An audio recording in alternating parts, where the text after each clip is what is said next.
Hello everyone, this is CS संगीत Kedia from संगीत Kedia academy. आज मैं अमेंडमेंट्स डिस्कस करने जा रहा हूँ, amendments for December 2021 exam and amendments for December 2021 exam for which paper.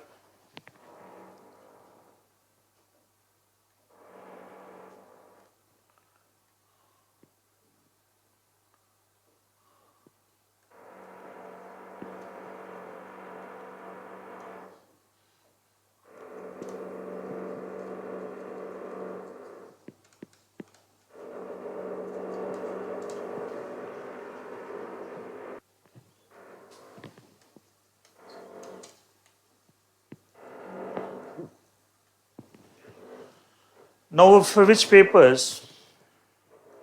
One is that is the corporate restructuring, insolvency, liquidation and winding up।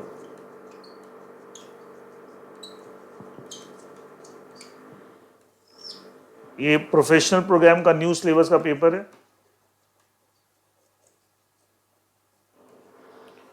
And also we will discuss the amendments similar paper जो old syllabus में है, that is the corporate restructuring, valuation and insolvency.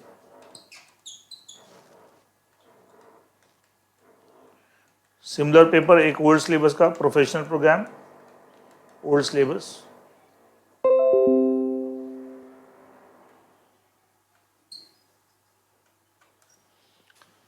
तो इन दोनों papers के अंदर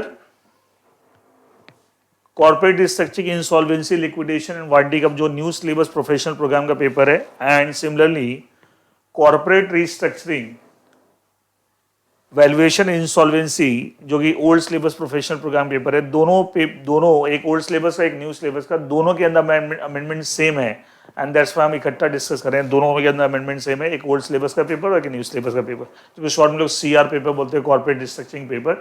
दोनों में अमेंडमेंट सेम है नाउ, एंड इससे दोनों के अमेंडमेंट्स हम इकट्ठे डिस्कस कर रहे हैं नाउ।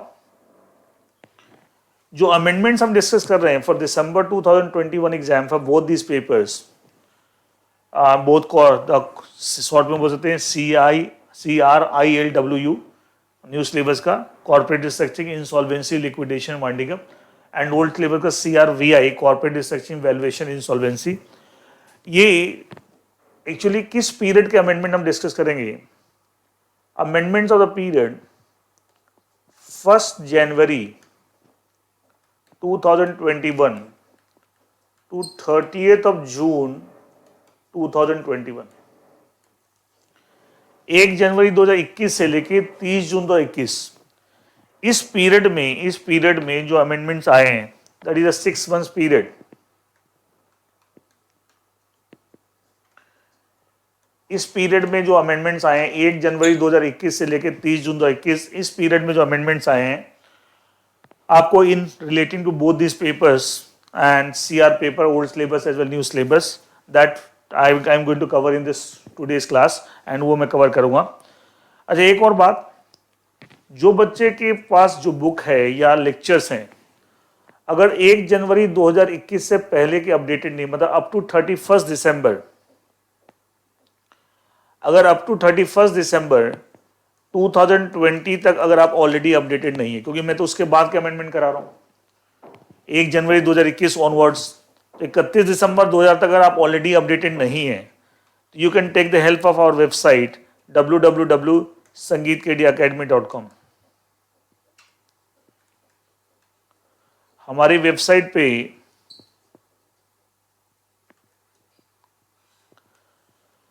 www.sangeetkediacademy.com, हमारी वेबसाइट पे आपको इससे पहले 1 जनवरी 2021 से पहले के अमेंडमेंट्स ऑलरेडी प्लेस हैं, उसके नोट्स भी हैं as well as video lecture भी है, ठीक है। और जो अभी मैं आपको रिकॉर्ड कर रहा हूँ, ये भी हमारी वेबसाइट पे प्लेस हो जाएगा। 1 जनवरी 2021 से लेकर 30 जून 2021 इस पीरियड के जो अमेंडमेंट्स हैं, और इससे पहले के जो अमेंडमेंट्स हैं अप टू 31 दिसंबर 2020, वो सारे अमेंडमेंट्स, वीडियो लेक्चर, नोट्स सब हमारी वेबसाइट पे already they are there and the website is www.sangeetkdacademy.com and ये फ्री लेक्चर्स हैं, फ्री नोट्स हैं, कोई भी डाउनलोड कर सकता है, कोई चार्जेस नहीं, anyone can take the benefit of this, ठीक है। एंड तो एक तो ये बात होगी। इसका तो इससे पहले अगर आप अपडेटेड नहीं है तो take the help of website, वो आपको वहां से नोट्स और वीडियो लेक्चर अमेंडमेंट के मिल जाएंगे। अच्छा, 30 जून 2021 के बाद जो अमेंडमेंट्स आ रहे हैं लाइक जुलाई 2021 में या अगस्त में या अक्टूबर में, नवंबर में, ये अमेंडमेंट्स आपके दिसंबर 2021 के लिए रिलेवेंट नहीं है। You know that there is a ICSI guideline, उसके हिसाब से एक 6 मंथ्स क्राइटेरिया है, उसके हिसाब से एक 6 मंथ्स क्राइटेरिया के साथ एग्जाम से 6 महीने पहले तक जो भी लॉ में अमेंडमेंट्स आते हैं सिर्फ वही आपके सिलेबस का एग्जाम में अप्लाई होंगे। इट मीन जो आपको 1 जुलाई 2021 ऑनवर्ड जो अमेंडमेंट्स आ रहे हैं वो आपके दिसंबर 2021 एग्जाम में अप्लाई रिलेवेंट नहीं है, तो उसके बारे में कंफ्यूज नहीं होना। कई बच्चे सुन लेते हैं सर मैंने सुना था कि सर ये अमेंड हो गया, ये टॉपिक अमेंड हो गया, बट कब अमेंड हुआ? अगर मान ली let's say it is getting amended in the month October 2021, तो दिसंबर 21 एग्जाम में, दिसंबर 2021 एग्जाम में उसको अप्लाई, वो उसके लिए रिलेवेंट नहीं है। हाँ, जून 2022 का जो एग्जाम होगा, जून 2022 का, उसके लिए रिलेवेंट होगा। तो एक्चुअली आपको ये भी समझना है, तो इसलिए तो इससे पहले कि अगर आप अपडेटेड नहीं है, take the help of our website. और इस डेट के बाद जो चेंजेस आ रहे हैं वो आपके दिसंबर 2021 एग्जाम के लिए एप्लीकेबल नहीं है, ये बात। तो फिर से हम आज की क्लास में क्या डिस्कस करने जा रहे हैं? Amendments for December 2021 exam, for which paper? Corporate restructuring, insolvency, liquidation and winding up, new syllabus professional programme paper है। Similarly corporate restructuring, valuation, insolvency, professional programme old syllabus का पेपर है। And ये दोनों CR के paper, एक old syllabus का, एक new syllabus का। इन दोनों पेपर के लिए इस पीरियड में जो भी अमेंडमेंट्स आए हैं that I am going to cover for December 2021 exam, that I am going to cover for December 2021 exam. Is that okay with everyone? Now अब देखिए पहला आपका टॉपिक जो जिसमें चेंज है, बहुत ज्यादा अमेंडमेंट्स है नहीं, छोटे मोटे चेंजेस हैं, बहुत सारे चेंजेस है नहीं। पहला जो अमेंडमेंट है in the topic mergers and अमलगमेशंस।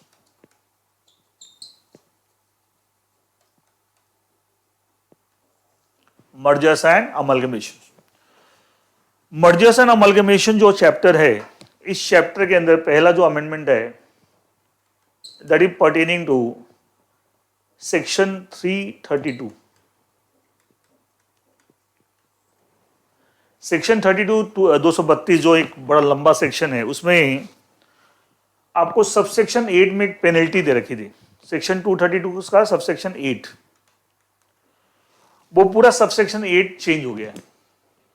तो पहले वाला सबसेक्शन 8 भूल जाइए, सेक्शन 232 का सबसेक्शन 8, तो पहले वाला जो सबसेक्शन 8 था भूल जाइए, उसकी जगह नया सबसेक्शन 8 हो गया है। वो नया क्या है वो नोट्स में दिया हुआ, मैं इसको समझाया तो क्या है, आपके अमेंडमेंट के जो नोट्स है उसमें आपको दिया, मैंने दे दिया है कि साहब लिख दिया existing subsection 8 of subsection 232, sorry existing subsection 8 of section 232 shall be replaced by the following subsection 8।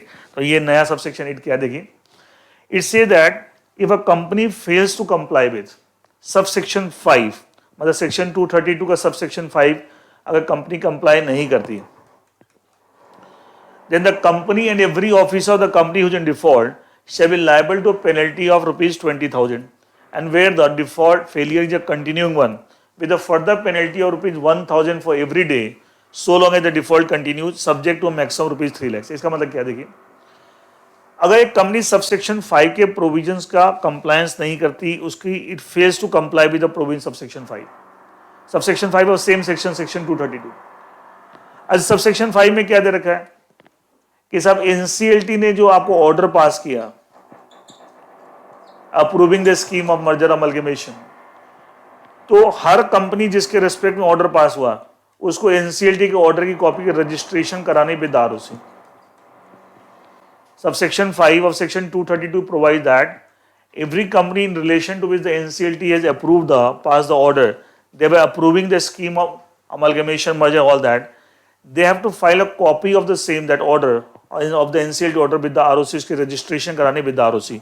ये बात आपको कहाँ दे रखी है? सबसेक्शन 5 में। अगर एक कंपनी रजिस्ट्रेशन नहीं कराती NCLT ऑर्डर का, इसका तो क्या है, सब violation, it's a failure to comply with the provision subsection 5, तो उस केस में क्या पेनल्टी लगेगी वो कहां दे रखी? सबसेक्शन 8 में। तो जो पहले पेनल्टी थी वो पेनल्टी ओवरऑल सेक्शन की थी, अब वो चेंज होके पर्टिकुलरली सबसेक्शन 5 के कॉन्टेक्स्ट पे क्योंकि ओवरऑल को डिफॉल्ट की बात है नहीं, तो सबसेक्शन 5 का अगर नॉन कंप्लायंस है, फेलियर टू कंप्लायंस है, तो उस केस में सबसेक्शन 8 में पेनल्टी। और सबसेक्शन 5 में क्या दे रखा है मैंने बता दिया। तो इसका तो कंपनी अकॉर्डिंग टू सबसेक्शन 5 अगर एनसीएलटी ऑर्डर की रजिस्ट्रेशन विद आरओसी नहीं कराती है तो सबसेक्शन 8 क्या कहता है, सबसेक्शन 8 क्या कहता है, subsection 8 says that if a company fails to comply with the provision of subsection 5 of section 232 then company के ऊपर एंड कंपनी के ऑफिसर इन डिफॉल्ट, दोनों के ऊपर, officer of the company in default, officer in default से will liable to penalty of 20,000 rupees. पहले तो ये अगर कंटिन्यूइंग फेलियर है then 1,000 rupees for every day, 20,000 first time, continuing failure तो 1,000 रुपये फॉर एवरी डे, और आपको सब मिला के मैक्सिमम 3 लाख रुपए इसका तो ये कैलकुलेशन अगर मान ली बहुत दिन का डिफॉल्ट है, फेलियर है, तो 1,000 पर डे के हिसाब से बहुत बड़ा अमाउंट बन सकता है, but any case it is subject to maximum 3 lakh रुपए, इससे ज्यादा पेनल्टी नहीं होगी।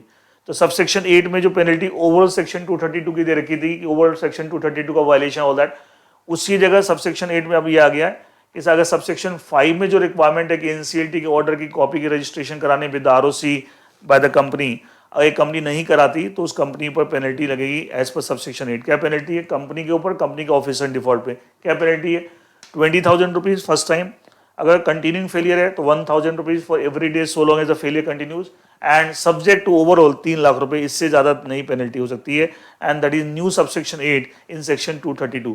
इसका मतलब सेक्शन 232 एज इट इज है, कोई चेंज नहीं, खाली सबसेक्शन 8 जो पहले था उसकी जगह नया आ गया। वो क्या नया आ गया, वो सबसेक्शन 5 से कनेक्टेड है, सबसेक्शन 5 का नॉन कंप्लायंस है तो उस केस में पेनल्टी सबसेक्शन 8 की अट्रैक्ट होगी, वो क्या मैंने बता दिया, एंड और इसमें कोई चेंज नहीं है। नाउ इसी चैप्टर में मर्जर अमलगमेशन में दूसरा क्या चेंज है, मर्जर अमलगमेशन चैप्टर में एक सेक्शन आप पढ़ते हैं, सेक्शन 233,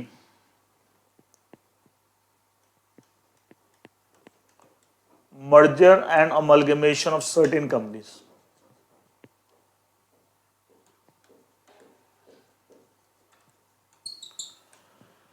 सेक्शन 233 में लिखा हुआ है मर्जर अमलगमेशन सर्टेन कंपनीज में लिखा हुआ है कि सब अगर 2 और मोर स्मॉल कंपनीज का मर्जर हो रहा हो या होल्डिंग कंपनी का विच इज होल्ली ओन सब्सिडरी उसके साथ मर्जर हो रहा हो, मतलब होल्डिंग कंपनी और होल्ली ओन सब्सिडरी का आपस में मर्जर हो रहा हो, या 2 या 2 से ज्यादा स्मॉल कंपनी का मतलब वही कंपनी एक सेक्शन 2 क्लॉज 85, तो उस केस में सेक्शन 233 में स्पेशल प्रोसीजर दे रखा वो फॉलो करना, रादर देन सेक्शन 232 जो जनरल प्रोसीजर फॉर अमलगमेशन वो नहीं फॉलो करना। तो अलग से सेक्शन 233 बना हुआ मर्जर अमलगमेशन सर्टेन कंपनी, तो certain company section 233 sub section 1 पढ़ते हैं तो पता लगता है वो सर्टेन कंपनी कौन सी है जिनके अलग से सेक्शन बना रखा है मर्जर अमलगमेशन, अलग से प्रोविजन है। 2 और मोर स्मॉल कंपनी का मर्जर हो रहा हो, स्मॉल कंपनी का मतलब सेक्शन 2 क्लॉज 85 से लेना है, एंड होल्डिंग कंपनी है, सब्सिडरी नहीं, holding company with होल्ली own subsidiary, मतलब एक तरफ एक होल्डिंग कंपनी एक तरफ उसकी होल्ली ओन सब्सिडरी, उनका आपस में मर्जर हो रहा है, तो उस केस में general provisions of merger section 232 apply नहीं होते, सेक्शन 233 के अकॉर्डिंग चलता है। ये तो ऑलरेडी जो है मैं थोड़ा सा बैकग्राउंड मैंने बताया। अब देखिए आप सेक्शन 233, अच्छा इसमें एक बात और लिखी हुई है, और such other class of company as may be prescribed. इसका मतलब क्या हुआ, कुछ तो क्लास ऑफ कंपनी सेक्शन में दे दी सेक्शन 233 सब सेक्शन 1 जिनका मर्जर एज पर सेक्शन 233 होगा, एंड उसके अलावा उसमें इसके अलावा और क्लास ऑफ कंपनी जो कि गवर्नमेंट एमसीए प्रिस्क्राइब करेगी थ्रू द रूल्स, उन पे भी सेक्शन 233 का प्रोसीजर अप्लाई होगा। तो अभी तक एक्चुअली अलग से एमसीए ने कोई क्लास ऑफ कंपनी प्रिस्क्राइब की नहीं थी, इसका मतलब जो सेक्शन में था इफेक्टिवली सिर्फ इन्हीं के कॉन्टेक्स्ट में सेक्शन 233 अप्लाई होता था। अगर 2 या 2 से ज्यादा स्मॉल कंपनी का मर्जर हो रहा हो या होल्डिंग कंपनी होल्ली ओन सब्सिडरी का मर्जर हो रहा हो, एंड इसके अलावा सच अदर क्लास, इसमें कुछ भी एमसीए ने अभी तक प्रिस्क्राइब नहीं किया था। लेकिन रिसेंटली अच्छा सेक्शन 233 के साथ in the context of section 233 we have rule number 25, सब आपके बुक में पहले से दे रखा है, rule 25 of the rules companies compromises arrangements and amalgamation rules 2016। इन रूल्स का rule number 25 is in the context of section 233। अच्छा इस रूल्स में भी इन्हीं कंपनी की बात कर रखी थी इन दोनों की। अच्छा इस रूल्स के अंदर रूल जो रूल 25 है उसमें सब रूल 1 और सब रूल 2 के बीच में रूल 25 जो इससे रिलेटेड सेक्शन 230 से रिलेटेड, सब रूल 1 में तो इन्हीं कंपनी की बात करेंगे जो सेक्शन में दे रखा है, और सब रूल 2 के बीच में एक सब रूल 1A नया ऐड हो गया, ये अमेंडमेंट है, ये ऐड हो गया. It means in Rule 25, which is in the context of Section 233 of the Companies Act, after Sub Rule 1 and before Sub Rule 2, एक नया सब रूल ऐड हो गया, सब रूल 1A. वो सब रूल 1A क्या बोलता है? वो ये बोलता है कि सर सेक्शन 233 के अकॉर्डिंगली, सेक्शन 233 अकॉर्डिंगली आपको टू और मोर स्टार्टअप कंपनी का भी मर्जर हो सकता है, या one or more startup company and one or more small company का मर्जर भी हो सकता है. It means दो या दो से ज्यादा स्टार्टअप कंपनी का मर्जर भी एज पर सेक्शन 233 हो सकता है, या एक से ज्यादा स्टार्टअप एंड दूसरी एक से ज्यादा स्मॉल कंपनी. स्मॉल कंपनी का मतलब तो वही सेक्शन 2 क्लॉज 85 वही है. तो देखा जाए ये चीज सेक्शन में नहीं दे रखी थी, सेक्शन में देखा टू और मोर स्मॉल कंपनीज, ठीक है, या holding company and holding own subsidiary. ये तो कैसे थे सबसेक्शन रूल 25 में सब रूल 1A जो ऐड हुआ है अमेंडमेंट से, क्या ये इस यहां से डिराइव किया गया? सेक्शन में लिखा ना, such other class of company as में प्रिस्क्राइब, मतलब गवर्नमेंट और भी क्लास ऑफ कंपनी को प्रिस्क्राइब कर सकती है, and those company can get merge according to section 233. तो एक्चुअली रिसेंटली रूल 25 अमेंड हुआ. रूल 25 के अंदर एक नया सब रूल ऐड हुआ, सब रूल 1A, एंड उसमें लिखा है कि साहब दो या दो से ज्यादा स्टार्टअप कंपनी भी मर्जर हो सकती है एज पर सेक्शन 233, या एक से ज्यादा startup company with another one और मोर स्मॉल कंपनी, मतलब एक स्टार्टअप और एक स्मॉल कंपनी का आपस में मर्जर हो सकता है एज पर सेक्शन 233, एंड दो या दो से ज्यादा स्टार्टअप कंपनी का भी मर्जर हो सकता है एज पर सेक्शन 233. इसका मतलब क्या ये बात यहाँ से सच अदर क्लास में ये आ गया, ठीक है. रूल इसके लिए रूल 25 अमेंड हुआ एंड एक नया सब रूल ऐड हो गया, सब रूल 1A बिटवीन रूल सब रूल 1 एंड सब रूल 2 एंड. और स्टार्टअप कंपनी कोई स्मॉल कंपनी तो ऊपर भी टर्म आ रहा है, सेक्शन 2 क्लॉज 85. स्टार्टअप कंपनी का मतलब क्या दे रखा है? Startup company means a private company, it should be private company either incorporated under the companies act 2013 और incorporated under the old act companies act 1956 and which is recognized as such, that is recognized as the startup by whom? Department for Promotion of Industry and Industrial Trade. Government का एक department है, क्या नाम है? Department for promotion of industry and internal trade. इस department ने अगर किसी प्राइवेट कंपनी को रिकॉग्नाइज किया हुआ एज ए स्टार्टअप, कौन सी private company? Which is incorporated either under companies act 2013 और अंडर कंपनीज एक्ट 1953, देन वो स्टार्टअप कहलाएगी in the context of this topic. तो ऐसी स्टार्टअप कंपनी मतलब बेसिकली वो प्राइवेट कंपनी है, incorporated either under companies act 2013 और under companies act 1956, and which have been recognized as a startup by whom? By government department. What is the name of the government department? Department for Promotion of Industry and Internet Trade.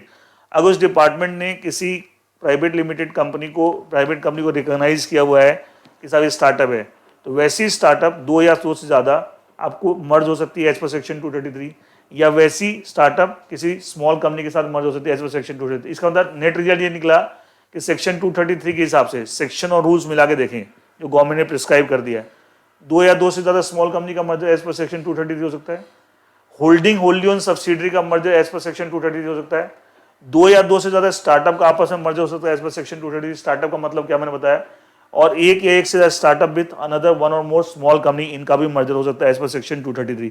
तो मतलब basically ये मैंने पूरा relate करके बता दिया कि साहब इस सेक्शन में जो लिखा सच अदर क्लास, तो उसी कॉन्टेक्स्ट में रूल 25 अमेंड हुआ. रूल आप जानते हैं गवर्नमेंट ने बना रखे हैं, एंड रूल 25 में सब रूल 1A ऐड हो गया, जहां पे देखिए सब रूल 1A में पूरा पढ़ देता हूं, मैंने पूरा समझा दिया क्या इफेक्ट है, मैं पूरा पढ़ देता हूं. In Rule 25, following sub rule 1A shall be added after sub rule 1. देखिए क्या है sub rule 1A. A scheme of merger or amalgamation under section 233 may be entered between any of the following class of company, namely मतलब जो section में दे रखा तो ये other class of company जो गवर्नमेंट प्रिस्क्राइब रूल, ये rule में है ना, रूल 25 सब rule 1A, between any of the following class of company, namely 1, 2 or more startup companies, 1 or more startup company with 1 or more small company आ गया. और startup company का मतलब दे रखा है startup company means a private company incorporated under companies act 2013 और companies act 1950 and recognised as such by hmm? Department for promotion of industry and internal trade. तो ये छोटे दो अमेंडमेंट थे मर्जर अमलगमेशन चैप्टर में, एक सेक्शन 232 में sub section 232 जिसमें सब सेक्शन 8 नया आ गया, और एक आपका रूल सेक्शन 233 उसके कॉन्टेक्स्ट में रूल 25 में एक नया सब रूल ऐड हो गया, रूल 25 सब रूल 1A, सब रूल 1A। नाउ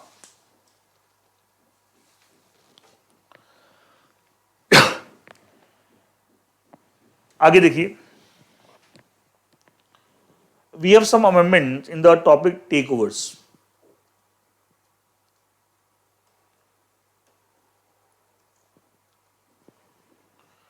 टेकओवर में जो पहला अमेंडमेंट है that in the context of section 3। अच्छा, सेक्शन 3 में सब सेक्शन, सॉरी सेक्शन बोल रहा हूं, regulation 3, sorry, regulation 3 of SEBI substantial acquisition of shares and take over code. इसमें आप पढ़ते हैं ना कि साहब अगर कोई टारगेट कंपनी एक्स लिमिटेड और कोई एक्वायरर है, लेट्स से,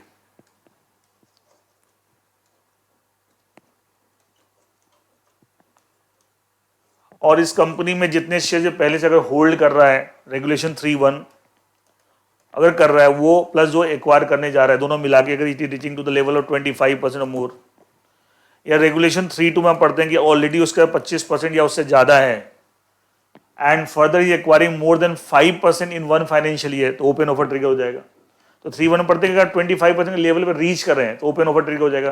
3(2) में पढ़ते हैं कि पहले से 25% या उससे ज्यादा पे हैं, मोर देन 5% फर्दर आप एक्वायर करें इन 1 financial year, again open offer trigger हो जाएगी। ये पढ़ते हैं ना। नाउ इसका 25% का रेफरेंस ये कि पोस्ट एक्विजिशन अगर हम 25% पहुंचे रेगुलेशन 3(1), और प्री एक्विजिशन ऑलरेडी हम 25% पे and then acquiring more than 5% in 1 financial 3(2), तो 25% रेफरेंस दोनों जगह आता है, 3(1) में भी आता है, 3(2) में भी आता है। नाउ अब ये बोलना क्या चाह रहा है, अगर ये टारगेट कंपनी लिस्टेड एंटिटी होती है, अगर ऐसी लिस्टेड एंटिटी है जिसकी securities are listed on, the securities are listed on innovators growth platform। आप जानते हैं नया कंसेप्ट आपको है, पहले इंस्टीट्यूशनल ट्रेडिंग प्लेटफॉर्म बोलते थे, इनोवेटर्स ग्रोथ प्लेटफॉर्म IGP, जो आप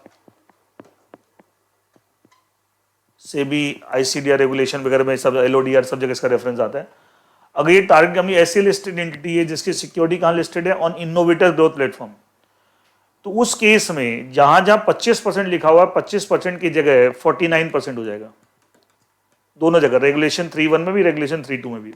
इट मींस अगर ऐसी टारगेट कंपनी है जिसकी securities are listed innovator growth platform, you know that this is one of the specific platform in the stock exchange, वहां पे अगर ये लिस्टेड है इनकी सिक्योरिटी, तो उस केस में ओपन ऑफर कब ट्रिगर होगा, अगर इस कंपनी के कोई शेयर एक्वायर कर रहा है reaching to the level of 49%, 3(1) का ओपन ऑफर ट्रिगर हो जाएगा। 25% में नहीं होगा, कब होगा, 49% पे।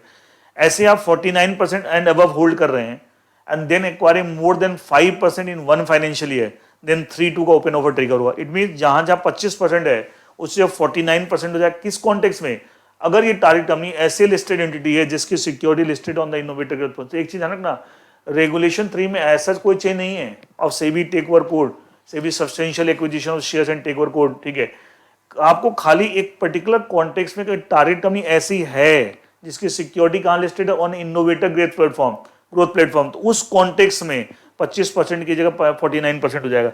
बाकी तो मैंने क्या किया आपके नोट्स के अंदर, या मैंने क्या लिखा, एज पूरा टॉपिक में कुछ नहीं छेड़ा, रेगुलेशन 3 के लास्ट में एक नोट डाल दिया कि सब अगर ऐसी कम है एंटिटी, तो उस केस में जहां जहां 25% आप पढ़ रहे रेगुलेशन 3 में, चाहे वो 3(1) हो चाहे 3(2), उसकी जगह 49% पढ़ना है। और उसका मतलब क्या मैंने समझा दिया। देखिए मैंने लिख दिया है, following para shall be added at the end of the topic, topic के लास्ट में, मतलब पूरा टॉपिक छेड़ा नहीं है, लास्ट पैरा, टॉपिक के लास्ट में ये एक पैराग्राफ एंड हो जाए। क्या, it may be noted in regulation 3 any reference to 25%, मतलब पूरे रेगुलेशन 3 में चाहे 3(1) हो चाहे 3(2) है, जहां जहां 25% का रेफरेंस है, in the case of listed entity which has listed specified security on innovators growth platform shall be read as 49।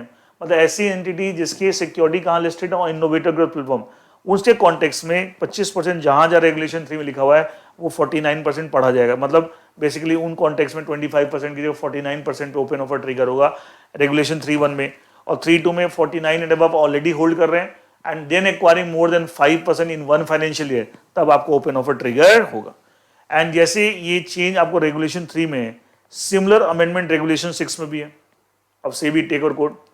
Regulation 6 जो कि अगेन वॉलेंट्री ओपन ऑफर है, उसमें भी 25% का रेफरेंस जहां भी आ रहा है। बट अगर target company is a listed entity जिसकी सिक्योरिटी कहां पे listed on innovator grade platform, तो वहां पे 25% की जगह क्या पढ़ना है 49%, 25% की जगह क्या पढ़ना है 49%। ये भी पैराग्राफ लास्ट में, मतलब रेगुलेशन 6 जैसे एज इट इज लास्ट में एक नोट डाल दिया। देखिए मैं लिखा voluntary offer regulation 6 following para shall be added at the end of the topic. It may be noted in regulation 6 any reference to 25%, जो भी 25% जहां भी आ रहा है, in case of listed entity which is listed specified security innovator grade platform shall be read as 49%। 25% की क्या पढ़ा जाएगा 49 in the context of such entity। एक और चेंज वो भी इसी कॉन्टेक्स्ट में रेगुलेशन 29 में।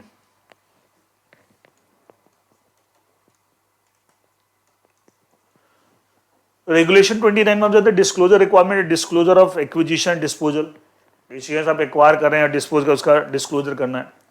अच्छा रेगुलेशन 29 में नॉर्मली आप पढ़ते हैं रेगुलेशन 29 सब रेगुलेशन 1 कि अगर कोई टारगेट कंपनी एक्स लिमिटेड और इसके शेयर्स एक्वायर कर रहा है and he reaching to the level of 5%, तो उसको डिस्क्लोजर करना है। एक रेगुलेशन 29 सब रेगुलेशन 2 में दे रखा है अगर ऑलरेडी वो 5% पे है, 5% या उससे ज्यादा, and then he is purchasing और सेलिंग, एक्वायरिंग और डिस्पोजिंग ऑफ, एक्वायर कर रहा है या डिस्पोज ऑफ कर रहा है, more than not equal to more than plus minus 2%, plus means acquire minus dispose of, ठीक है। कितना मोर देन 2, मतलब ऑलरेडी आप 5% के लेवल पे हैं, 5% उससे ज्यादा, और कितना परचेज कर रहे हैं मोर देन 2%, कितना सेल कर रहे हैं मोर देन 2%, इधर परचेज सेल जो भी आप कर रहे हैं, लेकिन मोर देन 2 एक्सीडिंग 2%, तो वहां भी डिस्क्लोजर रिक्वायरमेंट है। तो रेगुलेशन 29 में थोड़ा सा बैकग्राउंड बता जिससे आपको रिलेट कर पाए क्या आपको चेंज है। तो रेगुलेशन 29 सब रेगुलेशन 1 में जब आप 5% के लेवल पहुंचे डिस्क्लोज करना इस बात को, और आप ऑलरेडी 5% उसके ऊपर हैं और देन यू आर एक्वायरिंग और डिस्पोजिंग ऑफ मोर देन 2%, तो उसका भी डिस्क्लोजर करना, ये 29(2) के हिसाब से। अगेन ये तो प्रोविजन तो ऑलरेडी है, मैंने उसको बताया आपको। चेंज क्या है, अगर ये कंपनी ऐसी लिस्टेड एंटिटी है जिसके सिक्योरिटीज आर लिस्टेड ऑन वही innovators growth platform IGP, innovator growth platform, तो उस केस में 29 रेगुलेशन 29(1) में जो 5% है उसकी जगह 10% पढ़ना है। इसका मतलब अगर ऐसी टारगेट कंपनी है तो उसके 10% या उससे ज्यादा शेयर एक्वायर कर तब डिस्क्लोजर करना, 5% में डिस्क्लोजर रिक्वायरमेंट अराइज नहीं होगी तो 5 की जगह 10 हो जाएगा ये। और जो आपका रेगुलेशन 29(2) में 5% का भी रेफरेंस आ रहा है कि अगर आप ऑलरेडी 5% या उससे ज्यादा है, तो वही अगर यहां क्या हो जाएगा 10% या उससे ज्यादा है, तो यहां क्या हो जाएगा 10% या उससे ज्यादा है, तो ये कट कर दिया।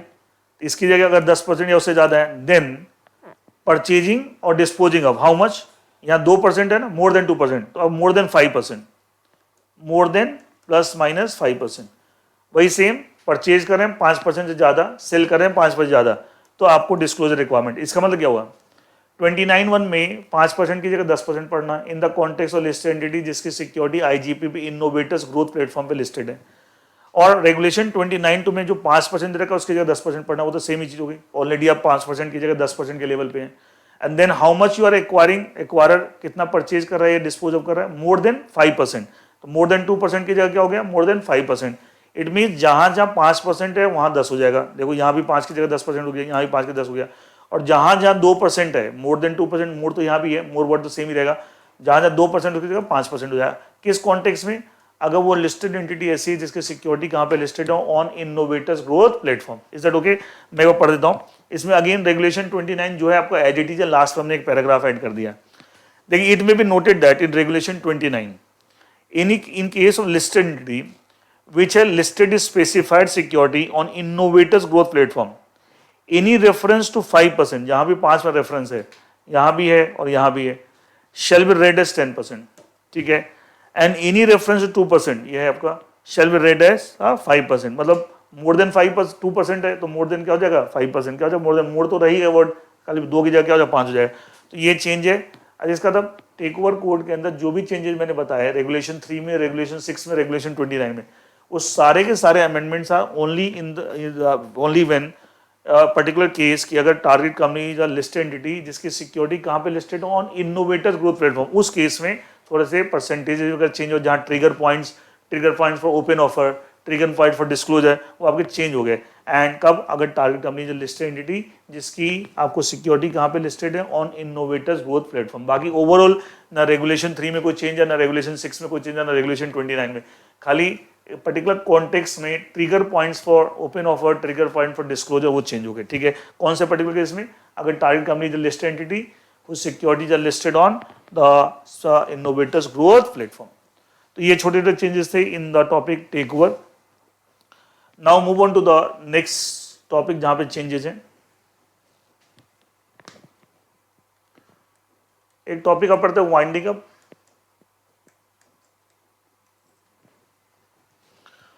वाइंडिंग अप में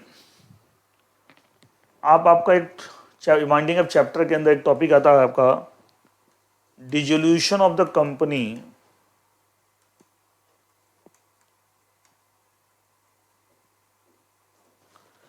by tribunal, that is by NCLT,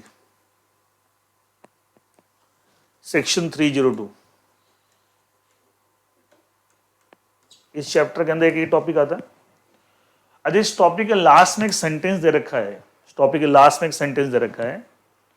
क्या सेंटेंस दे रखा है कि साहब जो एनसीएलटी डिसोल्यूशन का ऑर्डर पास करेगी, जो एनसीएलटी डिसोल्यूशन का ऑर्डर पास करेगी, तो उस ऑर्डर की कॉपी आरओसी को फाइल करनी है फॉर रजिस्ट्रेशन, पर आरओसी के नॉलेज में आना चाहिए ऑल दैट। तो वो सेंटेंस को आप हटा दीजिएगा, जो लास्ट पूरे टॉपिक में जो लास्ट सेंटेंस है, लास्ट पैराग्राफ नहीं, लास्ट सेंटेंस, उसमें ये लिखा हुआ है कि साहब जो एनसीएलटी ने डिसोल्यूशन का ऑर्डर पास किया कंपनी के रिस्पेक्ट में, तो डिसोल्यूशन ऑर्डर की कॉपी आरओसी को फाइल करनी है, सो दैट आरओसी के नॉलेज में बात आ जाए, आरओसी अपने रिकॉर्ड में उसको एंट्री करे। तो वो जो लास्ट सेंटेंस को आप डिलीट कर दिए, उसकी जगह नया आपको एक पैराग्राफ, मतलब last sentence shall be replace following para, मतलब उसको हम पैरा बना, मतलब एग्जिस्टिंग जो लास्ट सेंटेंस है उसको डिलीट कर दिए, उसकी जगह एक नया पैरा ऐड कर लेंगे। उसमें भी वही दिया हुआ लेकिन थोड़ा डिफरेंट तरीके, थोड़े से चेंजेस है। देखिए वो क्या, is a tribunal shall, that is NCLT shall, within a period 30 days from the date order, मतलब जिस दिन डिसोल्यूशन ऑर्डर पास किया उसके 30 दिन के अंदर दो चीजें करें। A, forward a copy of the order to the registrar, खुद एनसीएलटी ऑर्डर की कॉपी आरओसी को फॉरवर्ड करेगी। Who shall record in the register relating company, उस कंपनी से रिलेटेड जो भी आरओसी रजिस्टर है उसमें उसकी एंट्री करेगी।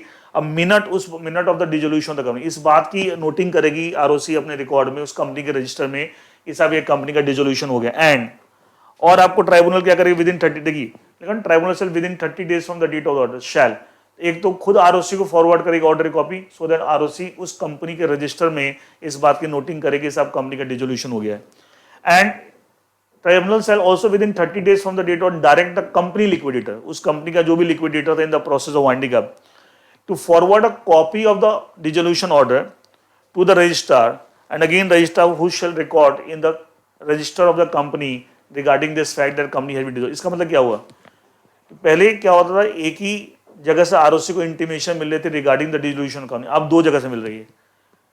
एक तो ट्राइब्यूनल एनसीएलटी खुद within 30 days from the date of the order ROC को ऑर्डर की कॉपी फॉरवर्ड कर रहा है, और आरओसी उसकी रिकॉर्डिंग कर रहा है उस कंपनी के रजिस्टर में कि साहब ये कंपनी का डिसोल्यूशन हो गया। और दूसरा NCLT within 30 days company liquidator को ऑर्डर दे रहा है कि आप दोनों 30, एक तो आरओसी को 30 डेज में ऑर्डर की कॉपी फाइल कर रहा है, आरओसी उसको अपने रिकॉर्ड में उस कंपनी के रजिस्टर में एंट्री कर रहा है कि सब कंपनी का डिसोल्यूशन हो गया। दूसरा NCLT within 30 days from the date order company liquidator को ऑर्डर दे रहा है, डायरेक्ट कर रहा है कि आपको डिसोल्यूशन ऑर्डर की जो कॉपी है आप आरओसी को फाइल, अब ये आरओसी को फाइल करेगा, एंड आरओसी उस कंपनी के रजिस्टर में उसकी नोटिंग करेगा that company has been dissolved. इसका आरओसी को क्या दो जगह से आपको इंटीमेशन मिल रही रिगार्डिंग डिसोल्यूशन ऑफ कंपनी, एक एनसीएलटी डायरेक्टली आरओसी को इन्फॉर्म कर रहा है within 30 days from the date order, दूसरा NCLT within 30 days from the date order company liquidator को डायरेक्ट कर रहा है। क्या बात के लिए कि आप आरओसी को ऑर्डर की कॉपी फॉरवर्ड कीजिए, एंड आरओसी उसको अपने उस कंपनी से रजिस्टर में, उस कंपनी के रजिस्टर में इस बात की नोटिंग करेगा that company has been dissolved. It mean ROC is getting the intimation regarding the dissolution company from two sources, एक डायरेक्टली एनसीएलटी बता रहा है, दूसरा NCLT asking the company liquidator to that, and company liquidator is forwarding the copy of the order to the ROC. तो ये पहले एक ही जगह से, तो वो लास्ट सेंटेंस तो मैंने लिखा है existing last sentence of the topic, पूरे टॉपिक में इस टॉपिक के last sentence shall be replace by the following para, इसका वो सेंटेंस हटा दीजिए, उसकी जगह ये पैराग्राफ, एंड ये क्या है मैंने पूरा पढ़ के बता दिया। थोड़ा प्रोसीजर कह सकते हैं चेंजेज है, प्रोसीजर चेंजेज है। अच्छा, इसी चैप्टर में दूसरा चेंज देखिए, वाइंडिंग अप चैप्टर में इसके बाद का ही टॉपिक है, power of the tribunal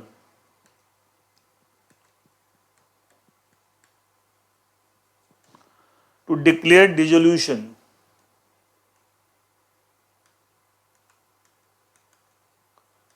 of the company void.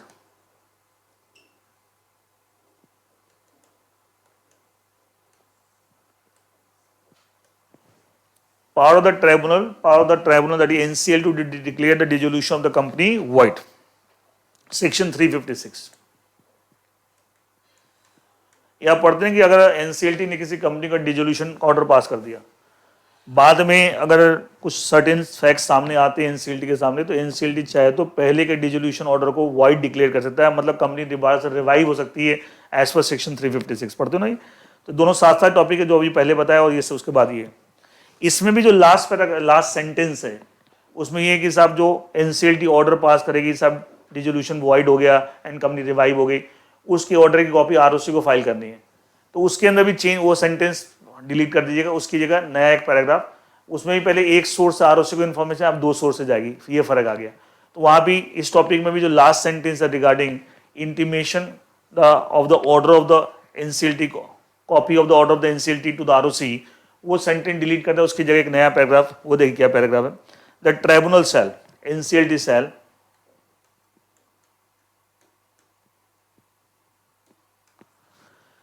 A forward a copy of the order within 30 days from the date of the order to the registrar who shall record the same. If the NCLT within 30 days from the date of the order, order की copy किसको forward करेगा? ROC को। ROC उसके अपने records में entry करेगा कि सब कंपनी रिवाइव हो गई, उसका डिसोल्यूशन का जो पहले का ऑर्डर पास होता है वो वॉइड हो गया by the order of the NCLT. दूसरा, NCLT shall direct the company liquidator, company liquidator को डायरेक्ट करे, या the person who has made an application, जिसके एप्लीकेशन पे एनसीएलटी ने ऑर्डर पास किया अंडर सेक्शन 356, एप्लीकेंट बोल सकते हैं। It will direct the company liquidator और the applicant. Applicant means was apply to the NCLT for declaring the dissolution void, वो आपके टॉपिक में पहले आया हुआ है। तो कंपनी लिक्विडेटर को डायरेक्ट करेगा या एप्लीकेंट जिसकी एप्लीकेशन पे एनसीएलटी पास का ऑर्डर, क्या डायरेक्ट करेगा?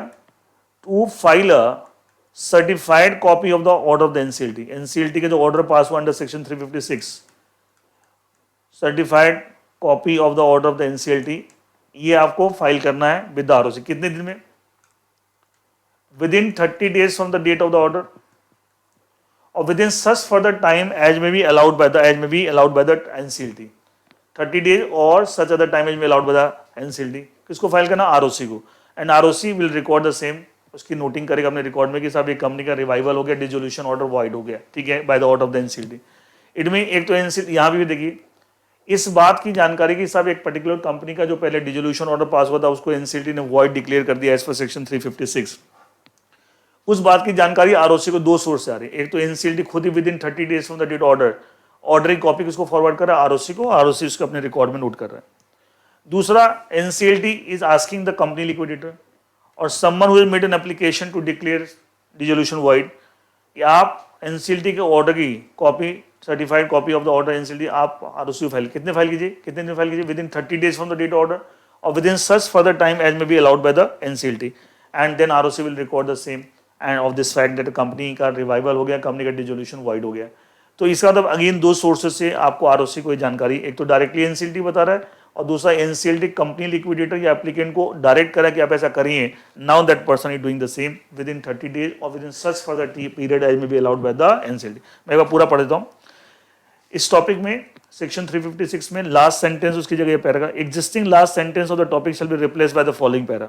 The tribunal shall a forward a copy of the order within 30 days from the date of the order, date thereof, 30 days from the date order, to the registrar and who shall record the same. And B, the tribunal shall direct the company liquidator or the person on whose application the order was made, मतलब जिसने भी apply किया जिसकी वजह से NCLT ने order pass किया, to file a certified copy of the order, NCLT order, within 30 days from the date thereof, that is 30 days from the date order, or within such further period as allowed by the tribunal.